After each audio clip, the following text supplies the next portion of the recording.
Okay, another in a series of night blogging things that I've been doing lately. Sorry for the clicking. There's been some, well, I wouldn't say strange pop-ups, but some slightly odd ones poking up lately. I don't think this camera has quite acclimated to being plugged into my computer, if that makes any sense at all. But, busy day at work today, so I'm kind of saving my typing spoons for some actual typing because I got some lovely tags for my roleplay threads waiting for me, and I've also been working on some fanfic lately. I posted one yesterday. My first time ever posting, or even writing for that matter, for a fantasy series that I recently discovered, well, fantasy/horror. The Laundry Files of Charles Stross, which I can best describe in a nutshell as a British spy novel with a little bit of Franz Kafka and a whole lot of H.P. Lovecraft thrown in. It's quite good. It's very cleverly written. The world building is just absolutely top drawer.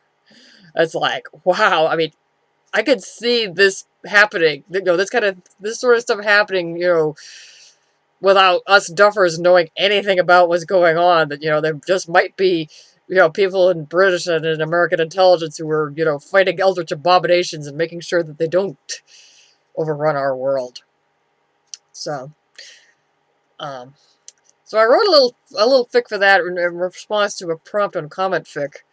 And it was one of those author's choice prompts, and it was something to the effect of, somebody having technical difficulties with the computer and asking, is it possessed?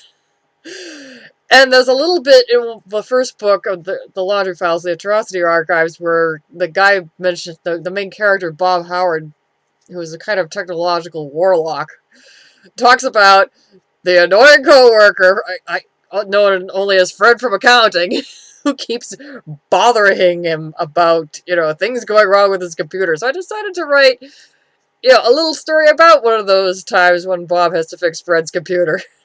So I had fun with that. I'm waiting for some response back from the person who posted the prompt. I just worry that the fandom was just so obscure that they're a little, hey, what's this, But who knows? They might get curious and decide to seek out the series, which, yay, we've got somebody else interested in it, I always like I've been told by people who've read my fics, if they weren't familiar with the fandom, but they went out and looked for it, just for my fic and said, hey, this is great stuff, I can see why you write about it, which, gives me a good feeling, because, I don't intend to, spread the gospel, as it were, on some particular fandom, but hey, if I've had instances where I've read fanfics by people that I knew, and they were writing in fandoms that I was not familiar in, but it got me intrigued in the fandom and led me to seek out the canon and start reading it or watching it or whatnot. That's how I got into the Dresden Files, because somebody was chattering about it and getting really excited about it, and I figured, okay, why not? Have a look. I mean, that I think is the best way for stories to be spread, by word of mouth, because, hey, that's how stories were spread to begin with, People, oral tradition, telling stories around the campfire, that sort of thing. So, that was yesterday. Today was a work day, and it was raining today, so consequently that meant the store was extra crazy busy. I am puzzled why the store gets busy on rainy days. In the 13 years that I've been working retail, it seems like if there's a rainy day, it's a busy day. So my thought has been, okay, especially if it's nicer weather, people are out taking care of gardening stuff or yard stuff or whatnot, and when they can't go out and take care of the gardening stuff, they take care of the grocery stuff so that they can free up some time later on when the weather's nicer. That's my only explanation for it, so that kept me hopping. Plus, it's also a school vacation week. It's spring break for the elementary school kids, so I've had more than the usual school-age kids and whatnot climbing around on the shopping carts and kind of getting underfoot. I'm used to it. So, anyway. So, what's that? And, okay, what else have I been up to? Oh, yes. Finished reading Stephen King's The Dark Half. I had seen the movie version some years back, and I gotta say, I like the book version a lot better, because the movie version, if I remember correctly, they did the movie version, they did the, you know, split personality thing, which it's not really about split personality. This is about, you know, the good twin and the bad twin. Although the good twin, or the bad twin rather, is a projection, almost like a tulpa or something, of the good twin. Also, in the movie version, I do not remember the bit involving the birds lurking about, which got really interesting. In fact, I'm reading along, and I'm thinking, what is with the birds? There's something about the birds, and then it dawned on me, almost the moment that I get up to the part where, you know, the main character is asking the folklore professor, "What is, you know? Do you know any legends or whatnot about birds hanging around your house in huge flocks?" And almost the moment I got to that part, it dawned on me, oh my gosh, this is the whippoorwills from the Dunwich Horror. On top of that, we're dealing with, you know, the twins, one of whom is kind of normal and the other is extremely weird. I'm like, oh my gosh, this is Wilbur Whateley and his extremely bizarre twin brother.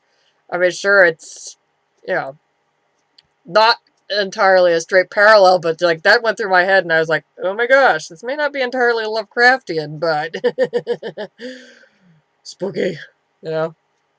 I just might have Dunwich Horror on the line because, as I've talked about in my 1 million words writing meme with the 40 questions, which I just wrapped up recently, um, I've been talking about writing another Dunwich Horror inspired story, in which I was planning to blend the 1970 movie with the novel, which is sort of kind of on the same lines that Pete Rawlik did with Herbert West Reanimator and the Stuart Gordon movie adaptation. And I actually have the ending kind of, it's not on paper yet, but it's formed in my head, and I just have to write it down. So it's like, okay, now I know how the story ends. I just gotta know how it gets there. And yes, I admit I do wind up giving Wilbur Whateley a lady friend. I don't know how this is gonna work because, you know, my Wilbur Whateley does not look anything like Dean Stockwell. He looks more like the book version, which who is, you know, strange looking to say the least. I mean, you know, as long as he's fully clothed, you know, he can pass as sort of human. He just looks really just looks weird. And it's like, what's with the really loose fitting stuff? But, you know, minus his shirt, it's like, what the heck have you got there, boy? You know? So, okay, admittedly, I'm kind of going in the direction of, you know, giving him a lady friend who actually treats him like a person. Can't really call him a human being because he's only half a human. But, you know, he's a person. He's just not an entirely human person. He's part human and part whatever the elder gods are, you know?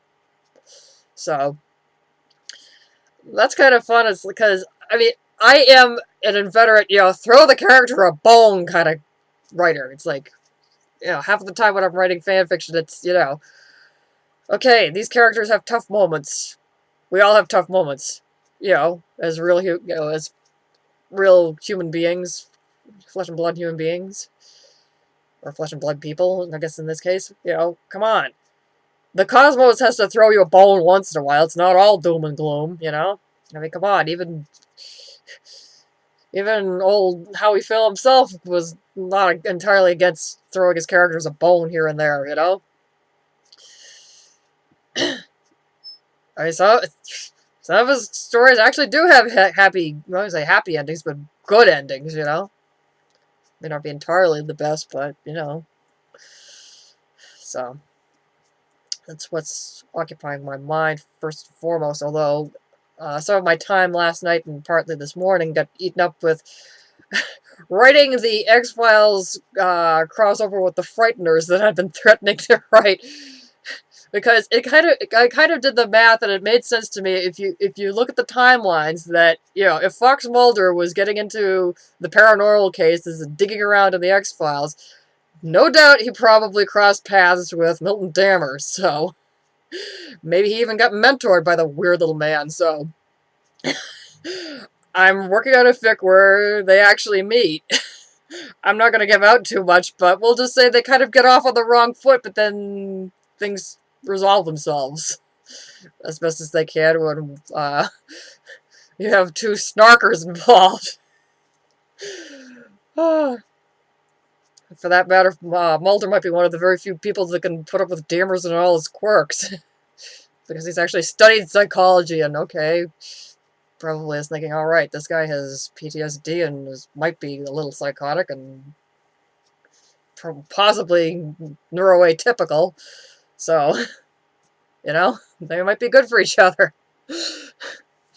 This might wind up becoming one of those on-again, off-again series that I wind up doing because, you know, I can imagine those two working together and, you know, working well together, albeit getting on each other's nerves. Sounds like Mulder and Scully, nay? Although, in this case, Mulder would be the saner of the pair. Perish the thought! So, having fun working on that one, and also been poking around online, watching random YouTube videos, mostly top 10s. Okay, yeah, I know that they're not the most academic things, but they're interesting as they give you these little tidbits of information, and in my case, since I've been watching some of the stranger ones, they give me ideas for stories. Not that I need any more, since I got 2 irons on the fire right now.